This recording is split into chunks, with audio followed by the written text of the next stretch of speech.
What's good, Raider Nation? It's your boy, Mikey Raider. This is my post-game review of the 49ers versus the Raiders preseason opener for 2023 in Week 1.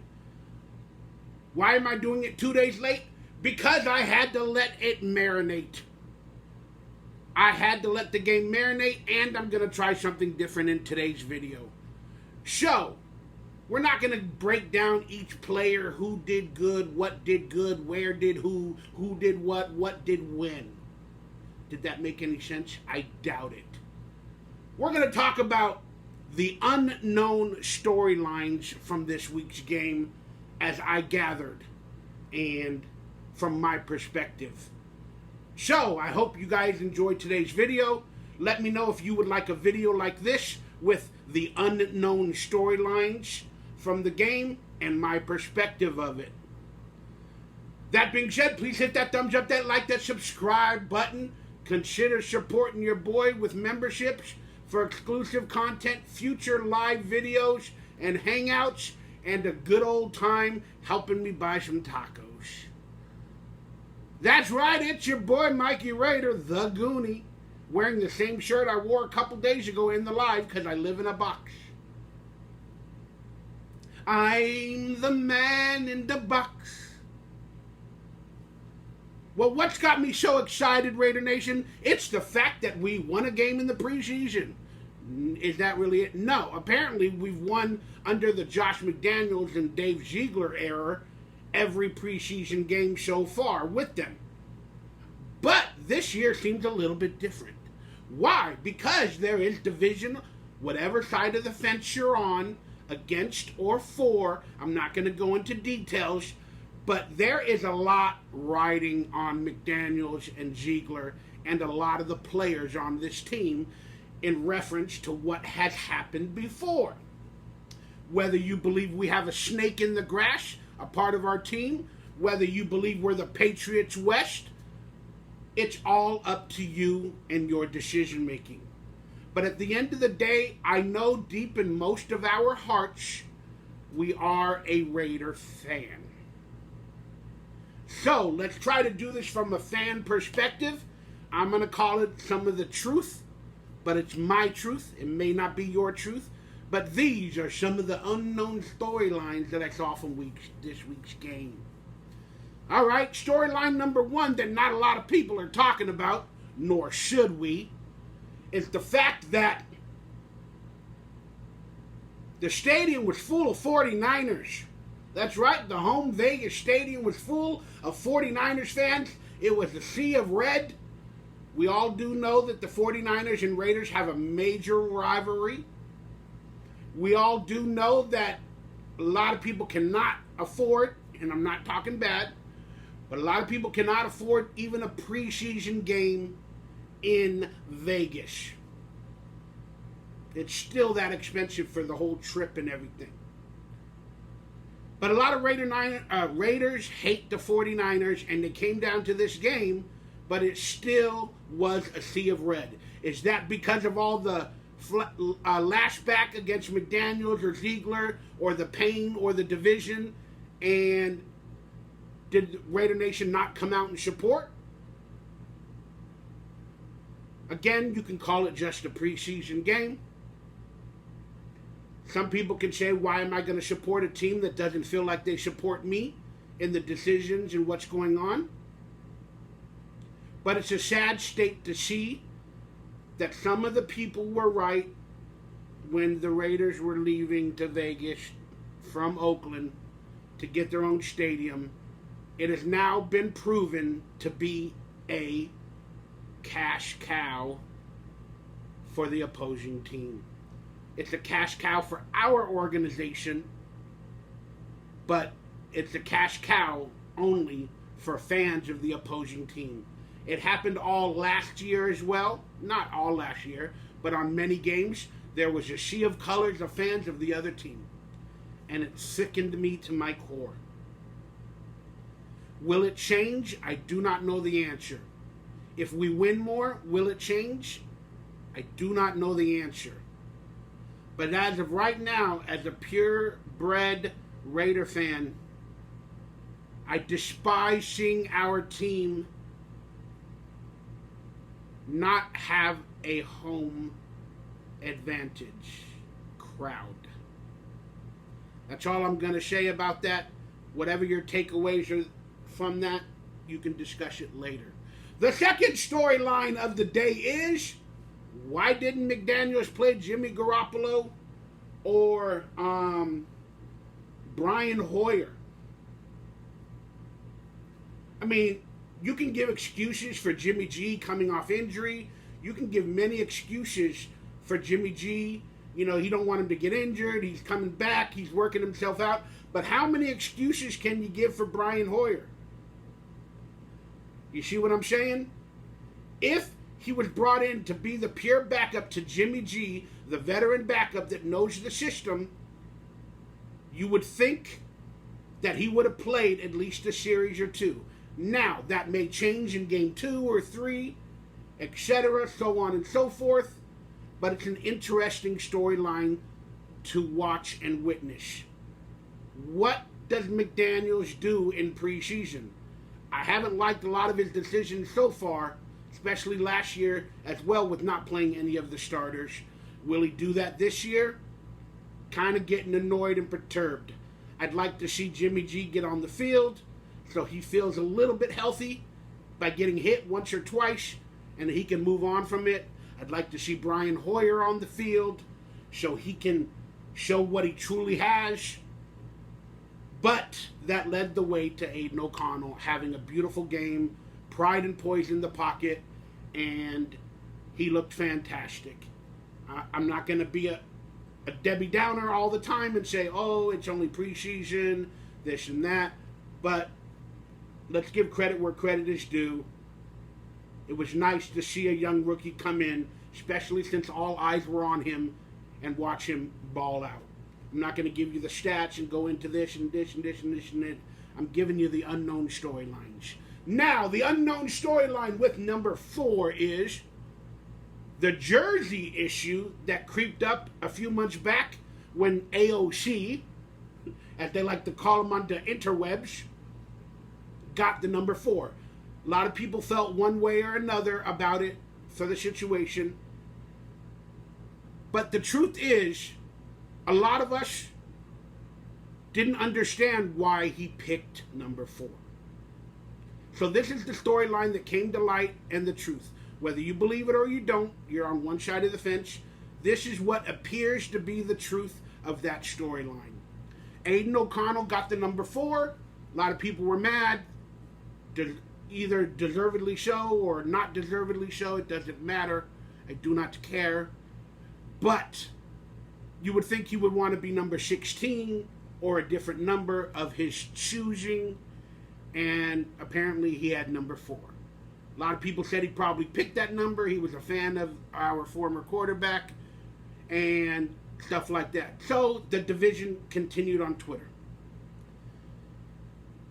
Then we heard he had 4 options from reporters. He had certain number options, and he chose number 4. Again, those were the early storylines that he chose from the 4 options that he had. Because numbers like 16 were taken by Jacoby Myers or whatever. And number 9 apparently possibly was a number for him, but that went to, I believe, Wilson or some other Raider player. Again, I don't know the truth. It's all over the place. But there are multiple numbers for him to choose from at that point. So, last week, Paul Gutierrez, when AOC had his first press conference, spoke about the jersey number. Paul Gutierrez asked him something to the effect of, let me see if I can read that quote officially. I do not want to butcher it. Let me see if I can get it up here on the X. It's on my Twitter timeline, at Mikey Raider. But Paul Gutierrez asked AOC on his first press conference in response to all the controversy about that number, for the division of fans. Paul Gutierrez wrote. All right, let me get it. I'm almost there. There we go. Paul Gutierrez asked Raiders rookie quarterback Aidan O'Connell what went into his wearing the number 4 after wearing number 16 at Purdue. Said O'Connell, "It was the number that was given to me.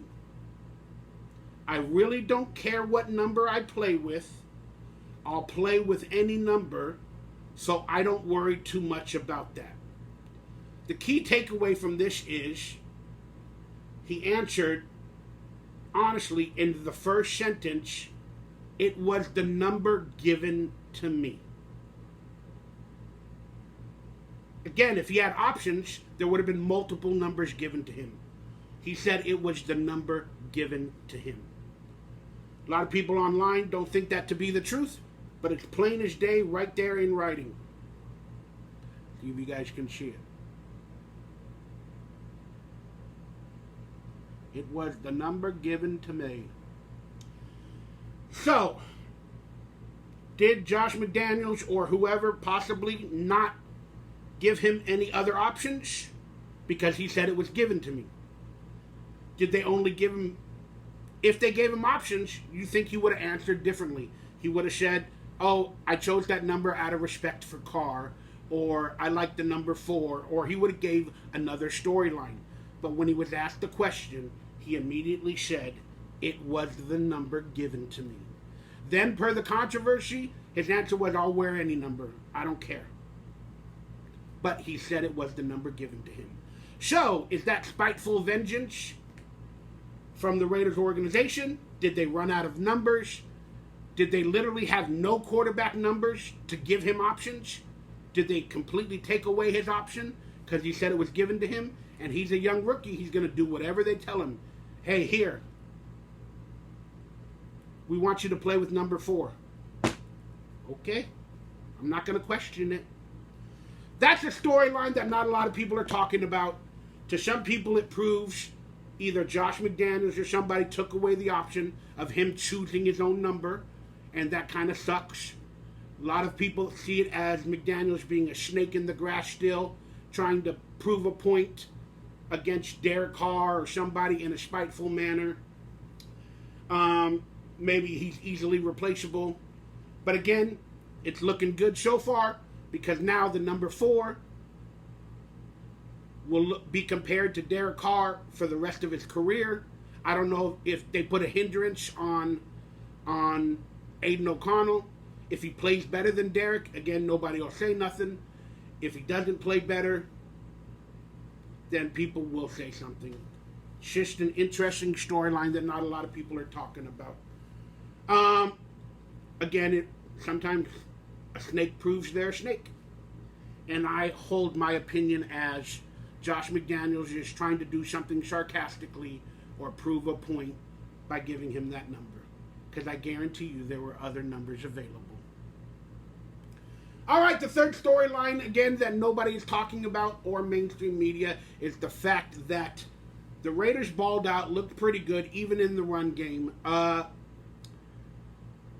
What's his name again? The rookie running back. Zamir White looked pretty good. He looked like a good running back up the middle, but I don't know how many yards he was averaging. 3. He needs to average a little bit more to be a better running back, and there was a couple of opportunities where he kind of slowed down, took the hit. Doesn't appear that he has the tackle breaking possibility of Josh Jacobs, and that's one thing that will be missed without Jacobs there, is he at this point does not have that breaking tackles ability as Josh Jacobs did. But it was a good sign to see the young runners look pretty decent, so on and so forth. Then the third unknown storyline pertains to Josh Jacobs. Dalvin Cook just signed a contract, a 1-year deal for up to $8.6 million. And now almost all the running backs are signed for lesser than $10.1 million. So now looking back at this signing by Dalvin Cook might, to the Jets, might make that 10.1 tag number look even better for Josh Jacobs to come in quicker and sign the tag than he might not have if it wasn't for the signing. I was hoping for Dalvin Cook to sign, a multi-year deal for 2 or 3 years, and then that would lead the way for a contract offer or something for Josh Jacobs maybe next year. But it might have been at least more than 10.1, with some guaranteed money, but it didn't happen for Dalvin Cook. So Josh Jacobs is basically one of the lone running backs sitting there and going, damn, we are not going to get what we deserve in this market. It ain't going to happen. So it's up to Josh Jacobs to take the 10.1 million, sign the tag. A lot of people calling him a gold digger and stuff like that. It's unwarranted. It's unfathomable. Dalvin Cook already got his second contract where he made a lot of money. So the situation with Dalvin is not really that much plausible with Josh Jacobs. Josh Jacobs is fighting for his second contract, and normally the second contract is where they make the most guaranteed money for their future, and it sets them up for life. For life. Even though people say he's going to get 10.1 no matter what. Then if he plays on the tag next year, he'll get another 10 or 11. So that'll be like 21, 22 million. It's not guaranteed. And again, if there were offers for 20 million guaranteed, 3 years at 12 million apiece, I do not know. Do not care. Whatever the case is, Josh Jacobs might have to start thinking about playing on the tag, because there's no way he's going to get a contract, and there's no way he's going to do better than 10.1 million this season. If he's willing to lose money, he can come sign the tag in week 8, 9, 10, 11, play for a few weeks, still make maybe half the money, and then hope for another contract in that situation next year. But it's a tough situation for Josh Jacobs. All right, the fourth or fifth unknown storyline that, in my opinion, not a lot of people are talking about is all the excitement around Raider Nation for one preseason game. Why? Why? People are writing Josh McDaniels and Dave Ziegler, F all the haters of them. Why? It's a preseason game. It's because the truth of it is Raiders and Raider Nation are so hurt from every other game in the previous years, even before McDaniels and Ziegler, and then the benching of Carr, the releasing of Waller, the this, the that, the trading of Waller, et cetera and so on. We're all divided. We're all pissed off in some way or another. And people they're hurt. Even though they say publicly they hate Carr, this or that, they're still hurt from the Raiders losing. So they're blaming Carr. Or they're hating on McDaniels and Ziegler and Mark Davis because they're hurt. The point is, everybody's hurt. That's the truth. Wherever you place your blame is up to you. That being said, the excitement could be a downfall for the Raiders. We all know if we get too excited, normally how things end up for our nation. So I'm not saying don't be excited, but temper expectations, and this is not the end all, but it's a good start. Please, Raider Nation, don't get too excited, because what's going to happen is, if you get too excited and something bad happens, we're all going to start fighting each other again, because we're all going to blame somebody different for whatever just happened. As long as we get better, try to look for the progress instead of the division or the negativity, and that's a word of warning to myself. I tend to look for the negativity instead of the progress.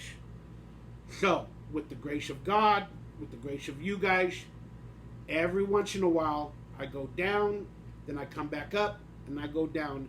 And every once in a while, I see the light. Ah! So, I implore you all to look for the positives from this week's game and for this week's for the rest of the season. That being said, do I still expect us to be better than we were last year? Blame be damned on who? I do. But I still think there is a lot of truth that we're going to struggle, and I don't know if we're going to be above 500 team. I do not know that. I don't think so. I'm predicting 7 or 8 wins, and I made a declaration on one of my shows that if we win more games than we did last year, I will do the Truffle Shuffle live and put like nipple clamps or something on while I do the Truffle Shuffle. So if we win 7 games or more, I will own up to my proclamation and do that. And I'll be happy about it, because that means we got better than we did last year by some sort of way. Now, the other unknown storyline that not a lot of people are talking about, which I believe they should be, is Tyree Wilson. There's video out there of him walking onto the field, of course without clothing, but at least at the game. And to some, it looks like he's limping. To others, no, he's just a tall guy with a lot of weight and mass, and that's how he walks. He's doing a swag walk. I do not know which one it is, but if he hasn't been on the field in practice, and we haven't seen photos of him doing anything on the field, and we know he had a major injury, and Josh McDaniels keeps telling people in the press, oh, it'll be a little bit of while. He's recovering slowly. I'm going to have to take all those facts and say it's a limp. Because we haven't seen him on the field, and they've been hiding him from the media for whatever reason, and maybe it was a slight limp. Maybe he tried to practice, got on a bike a week or 2 ago. I do not know. Maybe did something. But again, we haven't seen him in practice that I know of. Again, I may be missing some reports, so please forgive me. But I don't think he's going to play early on in the season. And I personally don't expect Tyree Wilson on the field till mid-season. And then he still, in my opinion, won't be 100%. So, that's some interesting storylines. Now, I guess the next storyline going into the Rams game this week, will Jimmy Garoppolo play? Will Brian Hoyer play? How much more will we see from Aidan O'Connell? And things of that nature. I'm hoping to see a bunch of other young players in this week's game. Jacorian Bennett. I'd like to see him a little bit more. But we had some good young players. Amari Burnett looked pretty decent in the 49er game. And long story short, the defense balled out. And that brings me to my final unknown storyline that not a lot of people are talking about. And this is a doozy, in my opinion. Is Greg Papa was the former Raiders announcer for the Raiders with the famous tagline, "Touchdown Raiders." Well, he went to the 49ers. He was not happy when Mark Davis hired John Gruden. I wasn't either, because I believe there's a lot of backstories about Gruden and Bill Callahan and sabotage and stuff they did many years ago. Doesn't mean Gruden is that way anymore. It just meant there was a lot of stuff going on. And Greg Papa is one of Al Davis's closest friends, and didn't like the way Mark was running the team. But they had a falling out. He ended up going to the 49ers, one of the biggest rivals of the Raiders as well, in a move to, let's be honest, piss off Mark Davis and some other people. Now we have to hear the touchdown 49ers. But in this week's game, he did the play-by-play. I wasn't able to listen to everything he said, but I did hear some stuff and read some stuff and see some stuff on the Twitters or on the interwebs. And during the game, he was downgrading Josh McDaniels' coaching and putting out some wild theories. Whether you believe they're true or not is up to you. I even spoke about this theory while I was watching the game live. You guys can go back and watch my video on why the Raiders' defense and team looks so dang good. Well, the theory goes is Josh McDaniels finally coached and game planned for a game. Doesn't mean he didn't for all the other games. It just meant that coming off of last year, at the second half, and we seemed to have the same game plan with every team every week with this play calling and whatnot, and then we would lose it because nothing would change.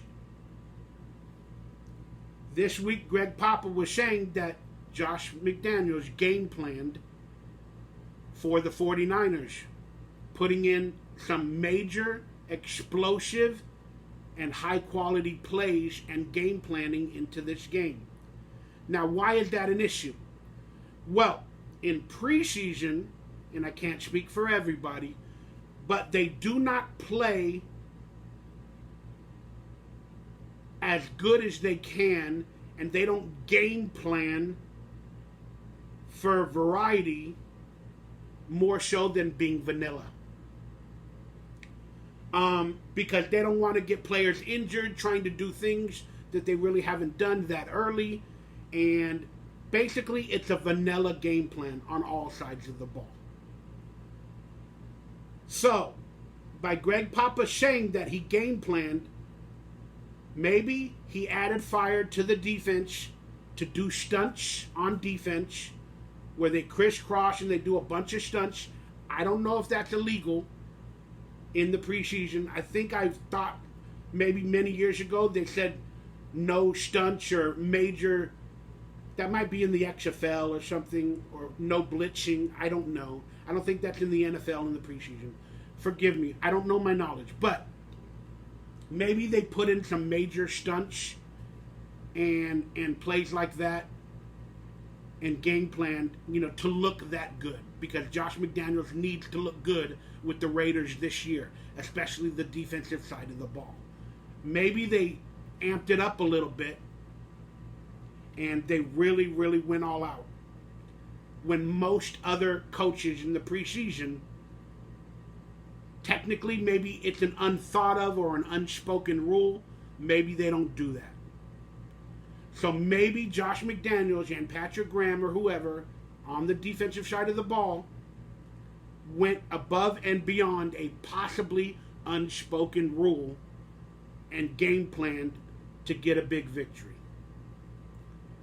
Same thing can be said for offense, where they had routes in combination that are reserved normally for week 3 of the preseason or week 1 or 2 or whatever, so on and so forth. That's what Greg Papa was saying, and I even said that when I was watching the game, that something seemed different. And again, whether it's illegal, I don't think it is. Whether it's an unspoken rule that they shouldn't do it that hard, I do not know. You can always say you have to play hard. It's the preseason. You want to coach your team. Again, you can go whatever way you want with that. But it's an interesting theory and storyline that Greg Papa threw out there during the broadcast. And it's interesting. Again, did Josh McDaniels or Patrick Graham, or if they did do that and coached it up a lot more than normal, did they do anything wrong? I don't think so. It's like when a coach already has a 40-point lead in a game, and then, there's like a minute left and they're about to score, they could just run the clock out. But some coaches score another touchdown. Maybe this is Josh McDaniels' way of setting a tone for the season early and often. That's okay. But these were interesting storylines that I thought and I saw and I wanted to present to you guys. You guys let me know your thoughts on any of these storylines, and I'll come to you guys in a couple more days with a Raiders-Rams preview video, and we'll do some more talking. Please let me know. Hit that thumbs up, that like, that subscribe button if you enjoyed this concept of unknown storylines from the game, as opposed to always giving you the thoughts on each individual player, just some storylines that either came out, were not talked about by the media, or something that you might have missed, that I might have saw. Again, I don't claim to be the truthful fact owner of any of these statements, but these are my opinions and the unknown storylines from this week's 49ers versus Raiders game. I'm looking forward to the next game. I'll see you guys on another video. I'm Mikey Raider. Blessings for a brighter future, and I'll see ya soon.